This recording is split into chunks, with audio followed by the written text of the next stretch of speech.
habari hiyo inahusiana na dua maalum itakayofanyika na inayoendelea kufanyika muda huu pale Leaders Club jijini Dar es Salaam, ambako mratibu wa dua hiyo Steve Nyerere amesema ya kwamba hakuna mtu anayejua kesho yake isipokuwa tu ni vyema tukawakumbuka wale ambao wametangulia mbele ya haki, na dua hii imelenga kuwakumbuka wote waliotangulia mbele za haki ambao ni wasanii wa muziki, wasanii waigizaji, wachongaji, lakini pia bila kusahau wale wasanii wa upande wa uchongaji, lakini pia wale wenzetu upande wa muziki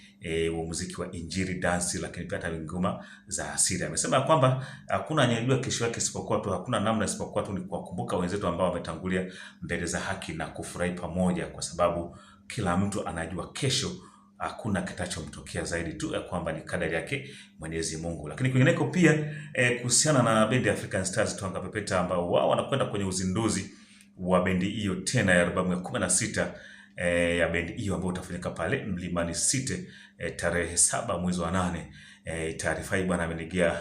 CEO wa African Stars Twanga Pepeta, Luiza Mbutu ama Luiza Nyoni kwa sasa. Niseme ya kwamba taarifa zimefika na wadau mnakaribishwa katika hilo jambo la uzinduzi wa bendi hiyo bwana. Kwingineko twende kule nchini India ambako tunaambiwa mwigizaji afariki baada ya kujaribishwa katika tukio lile la kuwaka moto wakati akiigiza.